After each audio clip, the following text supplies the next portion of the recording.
자, 파기 판결의 구속력을 봅니다. 자, 자, 상소심에서 원 판결을 파기 환송할 때 또는 파기 이송할 때 상급심의 판단이 하급심을 구속하는 효력을 말합니다. 이 효력을 인정하는 것은 현행법이 이 심급제도를 취하고 있기 때문에 그래요. 자, 우리 이 현행법은 3심제를 취하고 있죠. 그렇죠? 1심이 있고 그리고 2심이 있고 3심이 있죠. 자, 1심 판결 나왔습니다. 근데 1심 판결에 불복을 하면 항소라고 하는 걸 하죠. 그렇죠? 그래서 이 2심에서 판결할 때 이 1심 판결을 파기하고 사건을 돌려보낼 수 있습니다. 그렇죠? 그랬을 때 이 1심은 이에 구속되어서 다시 새로 재판할 수밖에 없는 것인데 뒤에서 배우겠지만 이 2심 같은 경우에는 그 파기 자판이 원칙이기 때문에 사건을 파기 환송하는 경우는 별로 없어요. 그래서 이 파기 판결의 구속력이라고 하는 것은 2심보다는 이 3심에서 더 그 의의가 있는 거죠. 자, 2심 판결 나왔습니다. 자, 2심 판결 나왔는데 불복을 하게 되면 상고라고 하는 걸 하죠. 그렇죠? 그래서 대법원까지 올라갑니다. 그래서 대법원이 보니까 사건 판결을 완전히 잘못하고 있는 거예요. 그래서 이 사건을 깨뜨리고 파기하고 사건을 돌려보냅니다. 2심으로 돌려보내든 1심으로 돌려보내든 돌려보냅니다. 라고 할 때 그 사건을 환송받은 또는 이송받은 법원은 이 상급심 판결에 구속되어서 새로 재판할 수밖에 없는 것이죠. 그런 얘기입니다. 만약에 이 대법원의 판결, 즉 상급심의 판결을 따르지 않고 이 하급심 판사가 지 멋대로 계속 고집을 세워서 계속 지 멋대로 판결하게 되면 사건은 자꾸 또 올라가겠죠. 또 사건 또 다시 내려오고 올라오고 내려오고 이것이 반복되게 되면 어떻게 될 것 같아요? 사건이 해결되지 않겠죠. 해결되지 않고 그러면 신급제도 자체가 그 의의가 상실되기 때문에 신급제도가 유지되기 어렵습니다. 그리고 사건이 이렇게 무리하게 계속 지연되다 보면 이 경제적 측면에서도 불리하고요. 오래 끌다 보면 또 소송 관계인들이 법률 관계가 불안정해지고 법령 해석도 제각각 통일성을 맞지 않겠죠. 그래서 이러한 이유 때문에 이 파기 판결의 구속력을 인정한다. 이렇게 보시면 되겠습니다. 자, 그럼 밑에 범위를 볼게요. 자, 범위는 상소심의 파기 판결이다. 파기 판결. 이 파기 판결을 같은 경우는 환송 판결, 이송 판결을 가리지 않습니다. 환송은 뭐예요? 그 사건을 판단했던 그 법원에 돌려보내는 거죠. 이송이라고 하는 것은 그 법원에 돌려보내는 것이 아니라 동급법원의 다른 법원에 돌려보내는 걸 말합니다. 자, 됐고. 자, 그 밑에 거 동그라미 1번 볼게요. 자, 파기 판결은 당해 사건의 하급심을 구속합니다. 구속합니다. 자, 만약 상고심이 2심 판결을 파기하고 1심으로 돌려보내잖아요. 1심으로 돌려보내면 이 1심에서 판결이 나오잖아요. 그쵸? 그러면 이제 항소할 겁니다. 항소하게 되면 이 항소심 역시 마찬가지로 이 대법원, 이 상고심의 하급법원이기 때문에 이 항소심도 이 상고심 판결에 구속되어서 재판할 수밖에 없는 거예요. 그러니까 이 상고심이 사건을 파기, 환송해서 1심으로 돌려보냈다고 했을 때 1심도 이 상고심 판결에 따라야 되고 항소심도 이 상고심 판결에 따라야 되는 거예요. 그렇죠? 그런 얘기입니다. 자, 팔려보죠. 자, 밑에 보시면 여기 환송받은 이 하급심 법원이죠. 하급심 법원은 이 상고심 판단에 배치가 되는 판단을 할 수가 없는 것이다. 그렇죠? 자, 두 번째, 파기 판결은 이 파기 판결을 한 상급법원, 이 상급법원 자신까지도 구속합니다. 그렇죠? 자신까지도 구속한다. 왜 그럴까요? 여기 봐봐요. 여기 보시면 자, 요 사례를 한번 보면 상고심이 1심으로 환송했잖아요. 근데 1심에서 항소를 했고 항소심이 판결한다 할 때 이 항소심 판결이 만약에 항소심 판결 나왔다고 했을 때 이 항소심 판결에 대해서 불복하는 사람이 있을 것 아니겠습니까? 그렇죠? 불복하게 되면 이 사건이 다시 이 상고심으로 올라올 텐데 올라오게 되면 그렇죠? 이 상고심은 자기가 원래 판결을 하급심에 파기 환송시킬 때에 그 취지에 구속되는 거죠. 이 사람도 그렇죠? 이 상고심 대법원도 사건을 원래 돌려보낼 때의 취지에 구속받아서 재판할 수밖에 없는 것이다. 그래서 이 파기 판결은 이 상급법원 판결까지 스스로 본인까지도 속죄하게 되는 거죠. 그런 뜻입니다. 그래서 그 얘기가 밑에 나와 있어요. 그 상고 사건을 재판하는 이 상고법원도, 즉 대법원도 앞서 얘기한 파기 이유로 한 판단에 기속될 수밖에 없는 것이다. 그쵸? 스스로를 옥죄게 되는 거죠. 그렇게 되기 때문에 이를 지멋대로 변경하지 못합니다. 자, 그렇지만 대법원의 전원합의체 판결에는 구속되지 않아요.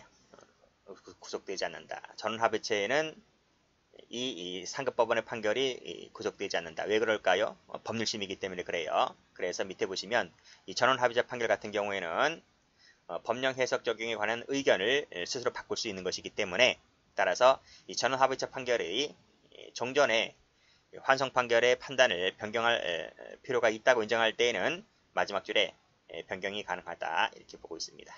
됐나요? 그렇게 봐두시면 되겠어요. 자, 다음. 자, 항소심도 파기 판결할 수 있다고 했습니다. 그런데 항소심이 만약에 파기 판결할 때는 당연히 그 구속력은 1심만 갖는 거죠. 1심만. 그쵸? 1심만 갖고 자기보다 상급법원인 상고심은 구속력이 없는 거예요. 그런데 그럼 별 실익이 없다 했습니다. 왜 그럴까요? 제가 말씀드렸잖아. 이 항소심 같은 경우에는 파기 재판의 원칙이기 때문에 보통 파기해서 하급심으로 돌려보내는 것이 아니라 보통 자기가 스스로 판단해 버립니다. 그래서 별 실익이 없어요. 없지만 논리상 보게 되면 항소심 판결은 1심만 구속한다. 그래서 상고심은 이 항소심 판결에 구속받지 않는다. 이렇게 보시면 되겠습니다. 자, 다음. 자, 사건을 돌려보낸다 할 때 그 상급법원의 판단은 당연히 법률 판단에 대해서는 이 하급심을 기속하겠죠. 기속하는데 문제는 이 사실 판단입니다. 사실판. 이 사실 판단도 하급심을 기속할까? 판례는 그렇다는 거야. 우리나라 다수설도 그렇다는 거야. 왜 그럴까요? 자, 저 뒤에 가보시면 우리 사실 오인도 상소 이유로 하고 있습니다. 상소 이유로 하고 있기 때문에 따라서 사실 판단에 대해서도 구속력이 당연히 미친다고 그렇게 해석을 하고 있죠. 자, 밑에 우리 대법원 판례도 그런 취지죠. 이 보시면 상고심으로부터 환송받은 법원은 밑에 사실상 그렇죠? 법률상 판단에 둘 다 기속된다 이렇게 보고 있습니다. 자, 됐고 자, 동그라미 2번 자, 파기 판결의 구속력은 소극적 판단에만 미치냐 아니면 적극적 판단에도 미치냐가 문제가 되는데 우리 판례는 소극적 부정적 판단에만 미친다고 보고 있습니다. 적극적 긍정적 판단에는 미치지 않는다. 이것도 알아두세요. 판례입니다. 자, 밑에 판례 나와 있죠? 밑에 보시면 빨간색으로 소극적인 면에서만 발생한다. 그쵸? 여기도 소극적인 면에서만 발생한다. 이렇게 보고 있고 밑에도 소극적인 면에서만 판단이 미치고 있다. 이렇게 보고 있습니다. 됐어요. 그리고 여기 설명 안 한 부분은 이제 뒤에 나올 겁니다. 뒤에서 설명드릴게요.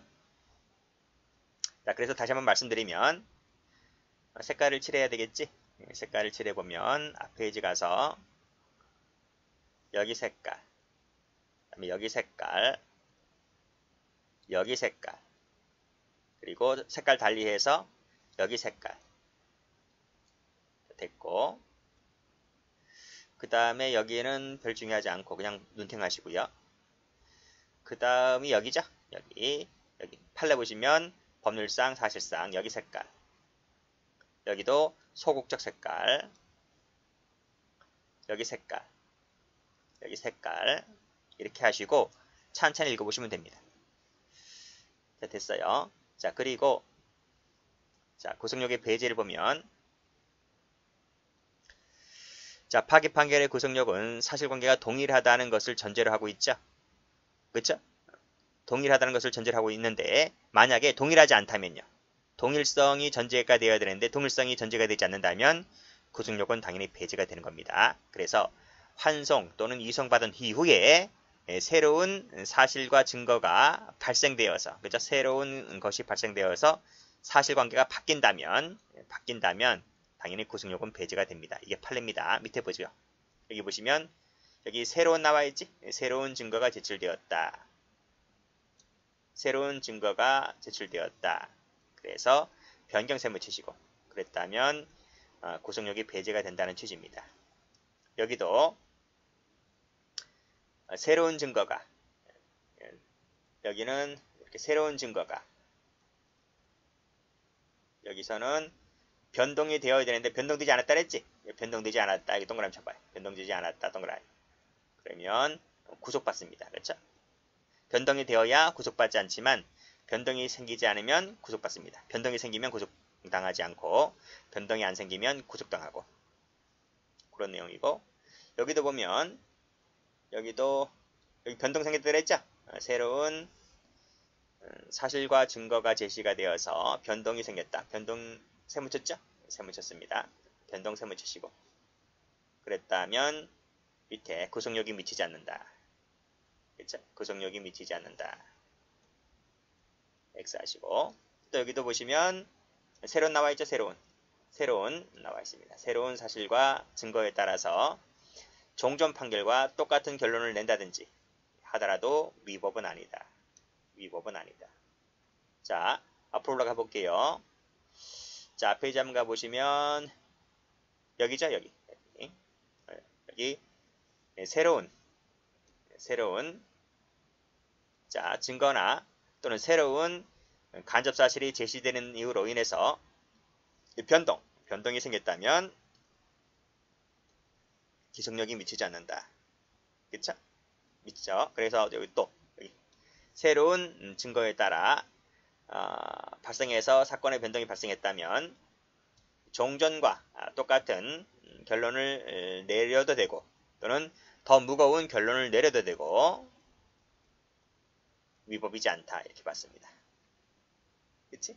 여기도 같은 결론 내려도 되고, 이것도 다른 색깔로 무거운 결론 내려도 되고, 이렇게 보시면 되겠어요.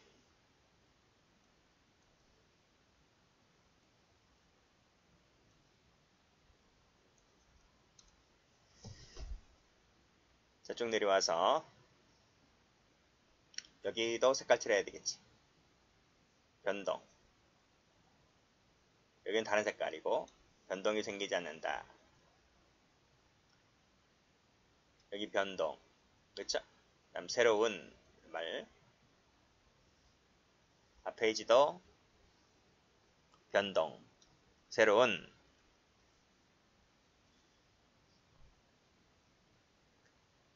자, 됐고요.